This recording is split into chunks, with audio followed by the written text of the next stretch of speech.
Hei, mina olen Ants Uustalu ja kokka koos minuga igal teisipäeval kell 12.15 Tre raadios ning kuule kordust pühapäeval kell 13.00.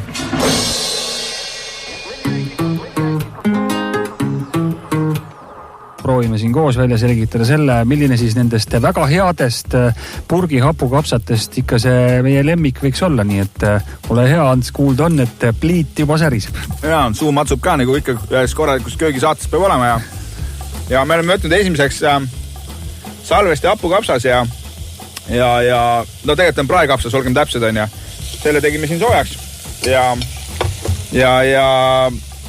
no värvi mõttes ta on selline hall, okei, pole hullu, ega see värv nüüd ongi hapukapsal suht hall kogu aeg, aga maitse on tal hea, aga võib-olla peaks ta natuke rohkem pehmem olema.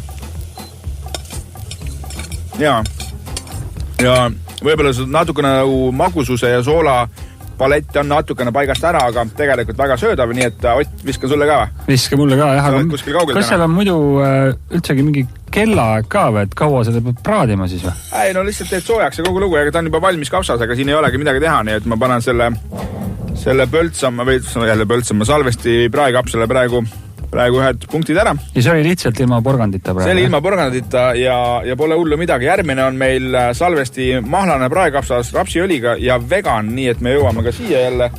Et meil on ka veel, nüüd viskas meil pildi eest ära. No aga kapsas ongi vegan ju. Mis seal veganit siis veel saab olla? Ei, no tegelikult kapsas ise on vegan, aga seal kasutatakse tavaliselt sea, liha, muid õlisid ja võid võib-olla, siis neid asju vegan ei tohi süüa, ta võib süüa tõesti ainult õli. Eks siin ongi rapsiõliga tehtud ja kirjutatud on veel ka mahlane, nii et salvest on siis ka väga palju selle vegan turule nagu oma asju teinud. Nii, mis sa ütled? Tõesti väga tegelikult on maitsev ja sõna mahlane ma asendaksin sõna vesine, aga tegelikult on maitsev. See rapsiõli tegelikult teeb talle päris mõnusa suhse. No aga ütleme siis näiteks, et tuleb pere kokku siin, seltskond jõuluajaks, seltskonnas on ka veganeid, eks ole, aga nüüd tahaks natukene maitset, just seda sama maitset natuke muuta, mis sa sinna juurde paneks? No siia ma paneks sealiha, kui ei ole veganeid. Oota, mis sa küsis, kui on veganid? Jaa, et mis sa paned, sealiha ei tohi panna, aga midagi peab panema. Ikka tegelikult siis ta nii jääbki, aga siin väga palju, väga juurde ei saa midagi panna, et... Mingit soola, suhkrut, võid midagi? Ei, no võid ei tohi ka panna. Võid ka? Ei tohi, jah. Et tegelikult on see okei kapsas, et ma olen praegu üllatunud, et see nii hea on, et tavaliselt need inimesed, kes ei pea piirduma nagu vegantoiduga, et neile tahab seda täidlust rohkem saada, et see täidlus ongi see, mis siis vegantoidust teeb sellise toidu, mida võib-olla kõik ei taha.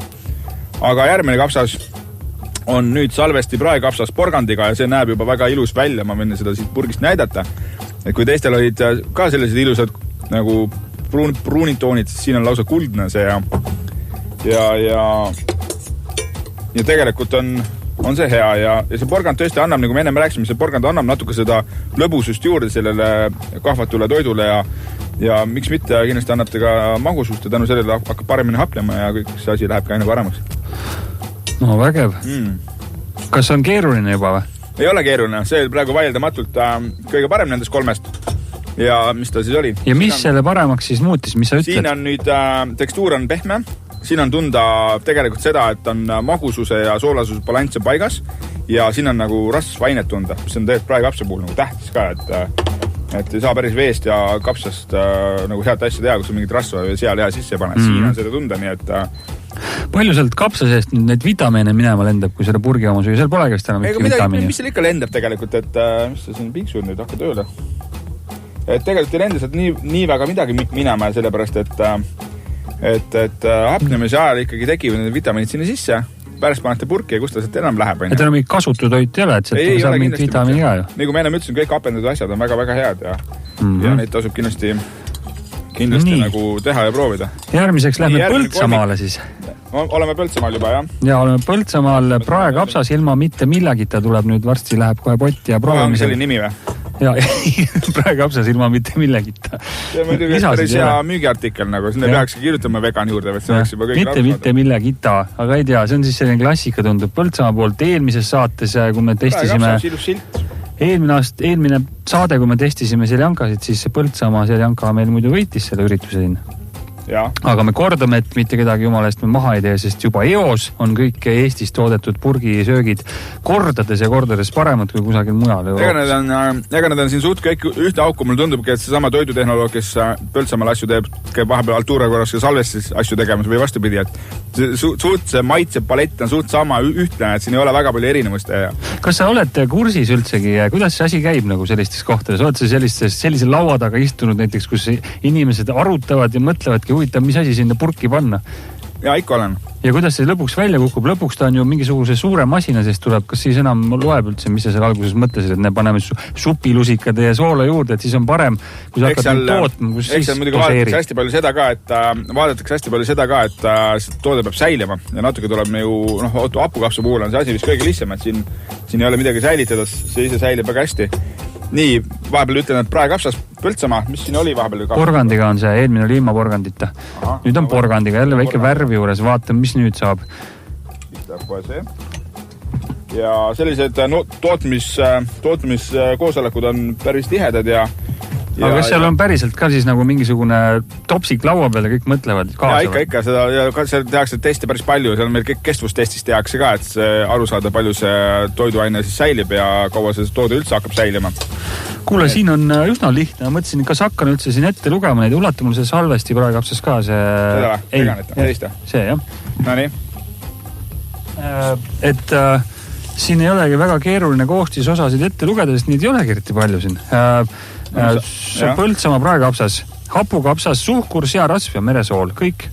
Ja Salvesti omal on siin natuke muidugi vist ikkagi pikem jutt, suhkur, searasv, lühem jutt, hapukapsas, suhkur ja searasv, siin pole isegi soola kohta midagi, pärast on soola juttu ka, aga Salvesti Põltsamaa puhul on toodud eraldi välja, et see on meresoolaga tehtud, ma ei tea, mis see tähendab, aga ju siis midagi tähendab. Nii, järjekordne väga mõnus on praekapsas Põltsamaalt koos porgandiga ja tõesti, pean ütlema, et täiesti minu üks selle rivi lemmikuid jälle, et siin 2 tükki hakkabki kohe siin, eks see porgand teeb ikka asja paremaks.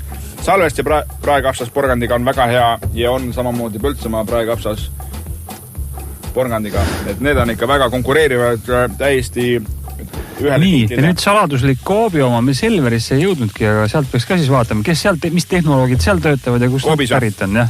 Koobis ja Selveris, kus see kaup tuleb, kas selle tuvastab ka, oota, ma vaatan. Võtame purgi. Koobi inimesed on vaeva näinud ja teinud valmis siis sellise kapsa, kus on kirjeldatud just nagu kodus tehtud, eks ole, E-ainete vaba muuseas, E621 eriti on siit puudu. Tuuakse välja. Sobib ka taimetoitlastele muuseas on siin. See on ka vegan. Kusjuures jumala hea on see. Nii, aga vaat see on väga ka hea. Vegan. See on ka vegan, jah. Nii, et Coop hea töö või? See on väga hea töö ja ma peaks ütlema, et see vegan konkureerib nüüd nende Põltsamaa ja Salvestiga, nii et selles suhtes praegu Coop mind täiega üllatas, nii et võite male sampused lahti teha. Nii palju ma võin öelda, et siin on kirjas toodetud Eestis, aga rohkem ma siin midagi tuvast. Igal juhul Coopi oma toode ja veganile ka sobib ja Antsule sobib ja paistab, et kõigile sobib. Ei, aga tõesti väga hea. See on tõesti väga hea. Nii et ma teen siis kiire vangerduse ja ütlen teile, mis siis oli minu arvates praegu nendest 6 esikolmik ja mis olid siis teised. Nii, trallalla, põhimõtteliselt on see nii, et nii. Siis oli niimoodi. Ehk siis meie esikolmiku moodustasid praegu Põltsamaa praekapsas porgandiga, siis porgandiga praekapsas Kuubi oma, mis oli vegan, väga tubli ja tugev tulemus ja siis oli veel Salvesti praekapsas porgandiga, nii et porgand ikkagi hapukapsas ruulib ja näha on, et see tegi praegu siin laua puhtaks. Need 3 tükki olid siis maitse mõttes kõige lähedamal sellele, mis mina jõuluajal pakuks nii-öelda laua peale. Ma ei ütle, et see on nüüd ainuke versioon on, aga sellega kindlasti võib minna lahingusse. Nii et me oleme selgeks saanud, porgand ikkagi peaks kapsa sees käima ja saab vegan kapsast ka teha täitsa head. Saab teha vegan kapsast ja väga hästi saab teha ja väga maitsvad. Siinkohal ma pean ütlema, et äkki üks esimesi, mis mulle tõesti nagu meeldib, et mis on nagu tõesti hea. Eks ma oleks need teised ka võib-olla ära söönud, mis on, aga need on tõesti head. Ja siis, kes ei ole nii tubli tulemus saanud, olid siis Salvesti mahlane praekapsas, rapsiõliga vegan ja siis oli veel Põltsamaa praekapsas tavaline ja salvesti praekapsas, nii et see porgand praegu tegi laua puhtaks ja... Aga halba kapsast siin ei olnud? Ei olnud, halb üldse ei olnud ja ma ei söö neid iga aasta, aga jätkuvalt ma ütlen, et väga tublid inimesed on seal, väga tublid ja maitse on tõesti väga hea. Kapsaid on 100 sorti, ütleme ikka väga palju kapsaid, millest kõige parem huvitav üldse tegema. Eos oleks hakata neid asju. Jaa, neid kapsad on tõesti väga palju ja kindlasti peab olema sellised kapsad, mis siis valmivad kesksuvel, mitte hilis-sügisel, vaid kesksuvel, siis on see magususe protsent neil kõige suurem ja tänu sellele läheb kõige paremini see hapnemisprotsess käima ja siin ma võin tuua mõned näited, siin on jälle tuntud Jõgeva, tead seda Jõgeva kapsas? Ja Jõgeva kapsas. Mina ka ei teadnud, et see asi on. Siis on selline, venelastel on selline kapsas nagu brigadiir, täitsa olemas. Siis on veel, siin on erinevaid, on siin mingi Podarok on venelastel veel selline kapsas. Et siis vene kapsad ruulivad? Ei, siin on teisi ka, prantslastel on ka üks kapsas, kas ma leian selle üles. Ja kas sa seda hääldele oskad? Jaa, mingi Alsace oli, ma kohe leian. Quental de Alsace on suke kapsas, Ja muidugi mõnus vene kapsas Laavana, kes laavatsisid. Sellest saab hea hapukapsa võtta. Vot selline asi on ja tõepoolest, kui ei ole aega endal teha kapsast, tegelikult tänapäeval ja praegusel ajal võiks olla rohkem aega ja vist isegi on inimesed istuvad ju pikalt kodus. Ja kui ikkagi leiate, et ei taha seda ise tehtud või on parem ja turvalisem poest osta, siis minge ja võtke, sest tegelikult on kõik head. Hei, mina olen Ants Uustalu ja kokka koos minuga igal teisipäeval kell 12.15 Tre raadios ning kuule kordust pühapäeval kell 13.00.